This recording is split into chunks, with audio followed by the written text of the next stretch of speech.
Yellow welcome back to the channel where analysis is no end. बिल्कुल भी and नहीं है, एनालिसिस करते रहेंगे, पागल हो जाएंगे। तो फिलहाल करें कल का वीडियो, अगर किसी ने देखा होगा। मुझे ज़्यादा बैक में जाने की ज़रूरत तो नहीं है, एक्चुअली यहाँ पे सपोर्ट था ना एक। ठीक है, क्या ही हो गया। अच्छा, मैंने ध्यान नहीं दिया क्या।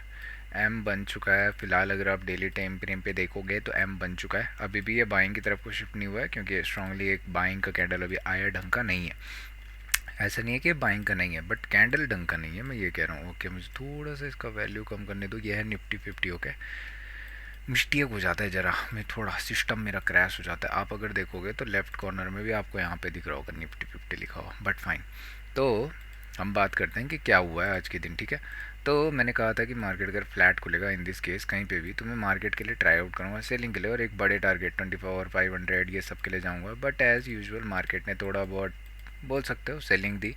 एक 1:1 की ऑप्शन बाइंग दिखी थी। सेलिंग का तो मुझे कोई आइडिया नहीं है, क्योंकि ऑप्शन सेलिंग मैं देख नहीं पाया। और ये देखो फायर्स के लकवे, क्या करेंगे यार, ये फायर्स वाले भी अलग नशे में हैं, भगवान इनका। तो एक ऑप्शन बाइंग की अपॉर्चुनिटी मुझे समवेयर यहाँ पे मिली थी, 1:1 मिला। उसके अलावा मार्केट ने ज़्यादा फॉलो थ्रू नहीं दिया। ऑप्शन बाइंग बोल रहा हूँ, ऑप्शन सेलिंग में शायद से 1:1 या कुछ चल गया होगा। बट एक और चीज़ थी इस कैंडल में, जब ना आप ये इनिशियल कैंडल देख रहे हो तो ये आपको रिजेक्टेड दिख रही है। अगर आप इसका ऑप्शन बाइंग की तरफ को देखोगे ना, तो चांसेस है कैंडल ऐसे होना चाहिए था समवेयर। बट इनिशियल जो बाइंग ऑप्शन बाइंग की मैं पीई की बात करूँ, उसका कैंडल बहुत स्ट्रांग बना था, बहुत ज़्यादा, बिल्कुल इससे भी ज़्यादा स्ट्रांग जो सेकंड कैंडल दिख रहा होगा। तो पता नहीं ऐसा क्यों था, ज़्यादा से ज़्यादा लोग सेलिंग की तरफ को बैठे हुए थे। फिलहाल वो ट्रैप हुआ है, उनका पोजीशन वगैरह स्क्वायर ऑफ हुआ है, उसके अलावा कुछ भी नहीं है। 5 मिनट में भी कोई ऑल दो इतना ट्रेड था नहीं, प्राइस एक्शन का हमें वेट करने की ज़रूरत थी नहीं। बट यहाँ पे फिर एक सेलिंग की अपॉर्चुनिटी, स्टॉपलेस हिट हुआ, मतलब पेपर ट्रेड टाइम पे। और उसके बाद तो एक ही ट्रेड दिख रहा है। जब यूजुअली ये कैंडल बनता है तो चांसेस होते हैं कि उसके बाद एक फॉलो थ्रू मिल जाए। बट इसमें टारगेट थोड़े से कंफ्यूजिंग थे अपसाइड को, और इसीलिए मार्केट आज कंफ्यूजिंग हुआ है कि बायर्स नहीं और सेलर्स भी नहीं। तो हम करने क्या वाले हैं, एक बार चल के मैं लेफ़्ट को देखता हूँ कि मतलब एक इशू यहाँ पे मुझे दिख रहा है ना कि समवेयर यहाँ पे एक सपोर्ट था। ठीक है, यहाँ से मार्केट आप देखोगे तो गैप लिया हुआ था, और इसी लेवल पे समवेयर काफ़ी टाइम तक होल्ड कर चुका है। तो अभी ये लेवल इतना इंपॉर्टेंट नहीं है अगर ये दोबारा आता है। ठीक है, आप इतना ज़्यादा अप तो मत करो। बट ये रीजन 675 700 ये सब रीजन अब इम्पोर्टेंट नहीं है, क्योंकि ऑलरेडी इसका काम हो चुका है और इससे इतनी बाइंग भी नहीं आई है। अगर देखो इसको ट्रेंड रिवर्स करना होता ना, इससे मुझे बेल का भी याद आया। बट अगर इसको ट्रेंड रिवर्सल करना होता ना, तो समवेयर आज ही क्या करता कि एक सेलिंग की अपॉर्चुनिटी आती और इंस्टेंटली बहुत क्विकली ऊपर की तरफ को शूट करता। ऐसे ही नहीं चलता है, मतलब समझ रहे हो जिस मुंड में है। तो फिलहाल अगर हम देखेंगे, मान लो अगर गैप अप इस कंडीशन में मिलता है, तो मैं प्रीफर करूँगा कल ऑप्शन, भले ही बाइंग का मैं देख रहा हूँ क्योंकि कल मैं ऑप्शन बाइंग करूँगा, बट मैं प्रीफर करूँगा कि मैं 25 900 925 ये रीजन से लेके और 25 700 के रीजन के बीच में मैं क्या करूँगा, वॉलेटाइल रीजन के लिए देखूँगा अगर ये गैप अप ओपन होता है। बाइंग के लिए मैं तब तक नहीं देखने वाला जब तक मुझे कुछ बाइंग की तरफ को एक्चुअली मेरा मन कर नहीं रहा है। बट फिर भी अगर मार्केट समवेयर इसके ऊपर जाके प्राइस एक्शन शिफ्ट करता है, तो मैं एक ट्राई करूँगा कि 25 925 950 ये रीजन मुझे एक बार दिख जाए। ठीक है, यहाँ पे ट्रेंड लाइन की अपॉर्चुनिटी भी कम है। बट सबसे बेस्ट सिनारियो क्या होगा, अगर मार्केट कल खुलता है मान लो थोड़ा सा नेगेटिव, जैसे आज खुला है सेम। ठीक है, यहाँ कहीं खुलता है और उसके बाद मार्केट समवेयर नीचे जाना स्टार्ट करता है, तो बिलीव मी यहाँ पे क्या होगा ना, ये जितने भी बायर्स हैं सारे ट्रैप होंगे, और इतने बायर्स का जो स्टॉप लॉस है ना बहुत क्विकली नीचे आएगा। इन दिस कंडीशन मैं पहला ट्रेड लूँगा जब इस कंडीशन में होगा और मुझे 1 मिनट में कुछ प्राइस एक्शन दिखेगा। प्राइमरी टारगेट मेरे लिए ये रीजन होगा, बल्कि मैं इसके नीचे भी जाना चाहूँगा, बट ठीक है प्राइमरी टारगेट हो गया। दूसरा केस मेरे लिए क्या हो सकता है कि 5 मिनट में अगर मुझे कुछ सेलिंग अपॉर्चुनिटी दिखती है तो मैं करने वाला हूँ। ठीक है, थर्ड केस मेरे लिए क्या हो सकता है, अगर 15 मिनट में मुझे कुछ अच्छा दिखता है, मान लो इनसाइड सेटअप हो गया या कुछ भी है, वहाँ पे मैं कर सकता हूँ। 3 ट्रेड्स हो गए मेरे लिए। मान लो इसमें से कुछ आउट मिस आउट होता है, तो मैं क्या करूँगा 12 बजे के बाद, ठीक है, मैं वो वाला रूल फॉलो करूँगा कि एक रेंज है उसको कहीं भी ब्रेक कर रहा होगा तो मैं उसमें ऑप्शन बाइंग करूँगा। ये भी फेल हो गया तो मेरे लिए एक और रहा कि 3 PM। मैं मतलब 3 ट्रेड्स तो मैं लूँगा ही लूँगा, मुझे यहाँ पे सीखने को मिलेगा। 3 PM में बस एक केस में छोड़ सकता हूँ जब मार्केट साइडवेज चल रहा होगा। ठीक है, इन दिस केस में 3 PM को क्या कर दूँगा, अवॉइड कर दूँगा। 12 PM पे भी अगर मार्केट बहुत साइडवेज चल रहा है, मान लो इधर ही साइडवेज स्टार्ट करता है, तो इन दिस केस मैं ऑप्शन सेलिंग प्रेफर करूँगा, ठीक है।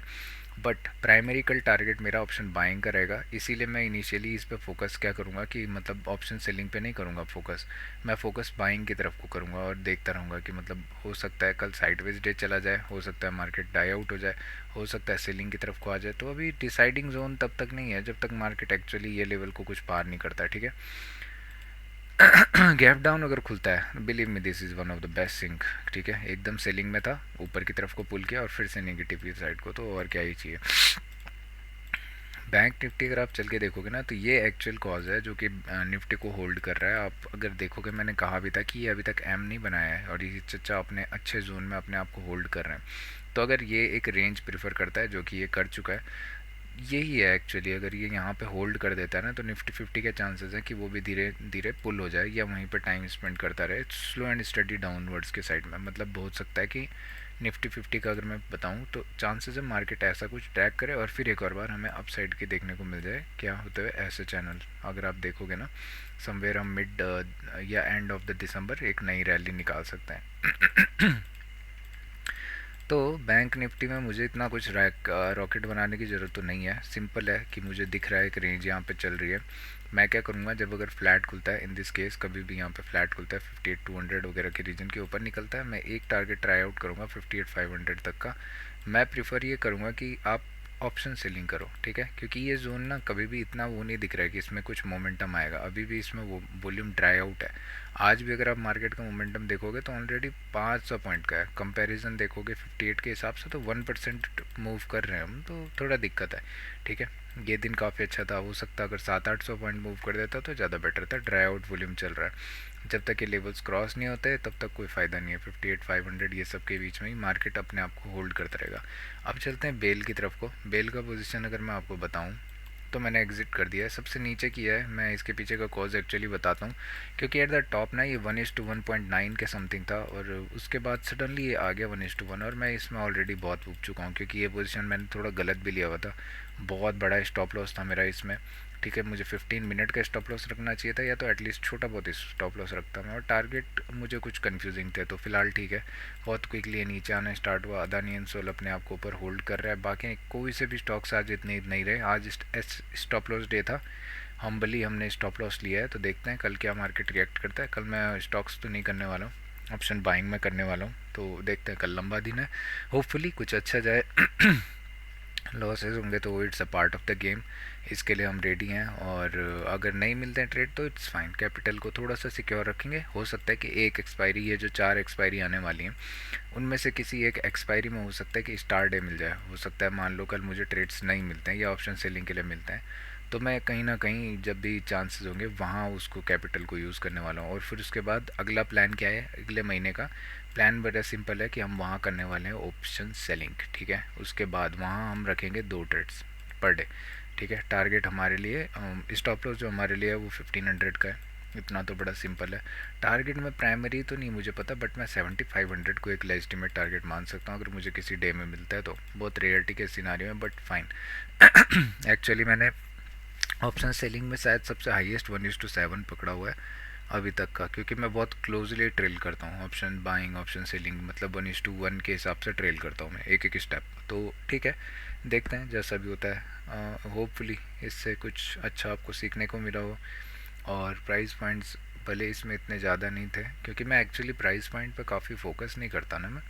मैं एक चीज़ बताता हूँ, प्राइस पॉइंट के अकॉर्डिंगली आप अगर इसको देखोगे ना, तो मेरी तरह कई लोगों ने एम बनाया है। क्यों ये फेल हुआ है, इसके पीछे का मैं कॉज समझाता हूँ। एक्चुअली क्या होता है ना कि जब कोई चीज़ ऑब्वियस हो जाती है, ठीक है, इसके पीछे के 2 कॉजेज हो जाते हैं। या तो मार्केट आपको मनी देता है, ठीक है।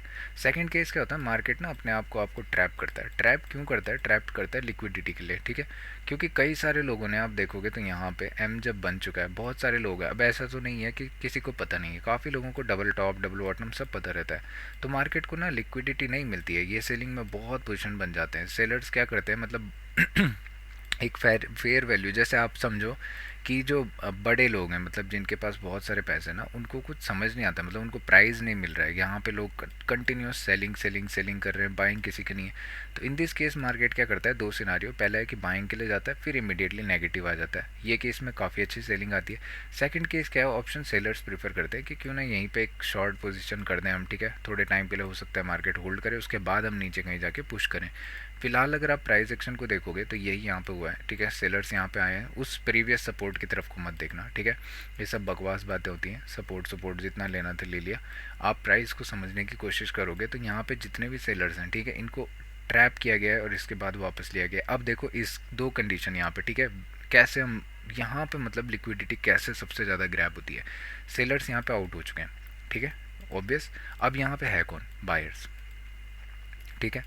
अब अगर एक चीज़ बताओ, लिक्विडिटी यहाँ से तो निकल गई है, लिक्विडिटी मिल गई है हमें। लिक्विडिटी क्यों चाहिए, ट्रैप करने के लिए नहीं चाहिए, ट्रैप सिर्फ एक वर्ड है। लिक्विडिटी इसलिए चाहिए क्योंकि मार्केट को फ्लो वे मोमेंटम चाहिए, काफ़ी अच्छे प्राइस में जो बड़े प्लेयर्स हैं, बिग प्लेयर्स, यानी कि बिग प्लेयर्स बोले तो मनी जिनके पास ज़्यादा है। मेरे पास अगर 10,000 करोड़ है, मैं यहाँ पे बैठा हुआ हूँ, ठीक है, मेरे को पता है कि मेरे ऑर्डर एग्जीक्यूट नहीं होंगे, तो मैं क्या कर सकता हूँ, मैं एटलीस्ट क्या करूँगा कि एक थोड़ा सा मतलब रिस्क लेके यहाँ पे समवेयर मैं क्या करता हूँ, बाइंग की तरफ को पोजीशन बैठाता हूँ और यहाँ पे शॉर्ट करना है स्टार्ट करता हूँ। किस चीज़ के लिए, पुट के लिए, कि अगर मेरे साथ लोग जाएंगे तो मुझे कुछ प्रॉफिट होगा, इसी लेवल को मैं होल्ड करूँगा। ऑप्शन सेलिंग से मुझे थोड़ा बहुत तो मिलेगा, नहीं भी मिलेगा, ठीक है, एक बॉटम बन जाएगा थोड़े टाइम के लिए।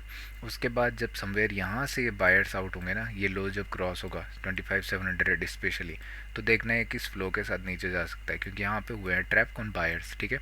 यहाँ पे सारे बायर्स ट्रैप हो जाएंगे 700 के रीजन में। उसके बाद सेलर्स इजीली इसके बाद नीचे जाना चाहेंगे। अब इनको कैसे मिलेगी पोजीशन, जब ये लोग स्क्वायर ऑफ करेंगे अपनी बाइंग पोजीशन, तो ऑब्वियसली वो सेलिंग की तरफ को ज़्यादा, मतलब सेलिंग की तरफ को लिक्विडिटी दे देते हैं। तो बस इतना कुछ रॉकेट साइंस नहीं है। और इसके पीछे जब ये देख रहे हो ना निफ्टी बैंक को, कि निफ्टी बैंक होल्ड कर रहा है, ऐसा नहीं है। तो आपको एक बात भी बता दूं कि इंस्टेंटली ये नेगेटिव आने में भी इसको कोई टाइम नहीं लगेगा। बस यही है कि अगर ये यहाँ पे एक रेंज बनाता है तो वो चांसेस ज़्यादा बेटर हैं कि वो अपसाइड को ज़्यादा पोटेंशियल रखे, क्योंकि रिसेंटली हम अप गए हैं और नीचे आने के चांसेस हम पे थोड़ा ये गैप की वजह से भी हैं। एक और चीज़, बेल की पोजीशन को अगर देखेंगे, 11 मिनट हो गए भाई, अच्छा। समवेयर यहाँ पे मुझे किसी ने कहा था, जब मैंने ये पोजीशन पे बोला था कि ये ब्रेकआउट फेलियर नहीं है, इसको होल्ड करके रखो, तो जब ये कैंडल बन गया ना, थर्ड कैंडल, तो मुझे किसी महारथी ने कहा है कि मतलब ये ब्रेकआउट फेलियर है, ठीक है, आपका एनालिसिस गलत है। मैंने कहा था पेशेंटली वेट करो, हम इमीडिएटली, जबकि उसने अपना पोजीशन समवेयर यहाँ पे क्रॉस किया था इसी टूसी के आसपास, और इमीडिएटली नेक्स्ट डे एकदम बाइंग का मोमेंटम आया। ऑल दो आज इतना कुछ खास नहीं रहा है, मुझे होप थी कि मार्केट यहाँ से एक नया हाई बनाए, बट ठीक है, अब क्या बोल सकता हूँ, मैं नहीं है मूड में, तो अभी आने वाले टाइम में होगा, तो मुझे अगर कुछ मिलता है इसमें तो मैं करूँगा, नहीं तो बस इतना ही। तो इतना ही है आज के लिए। Thank you so much, have a nice trading session, have a nice day, and keep on doing good things. Rest is, up to you. Thank you so much.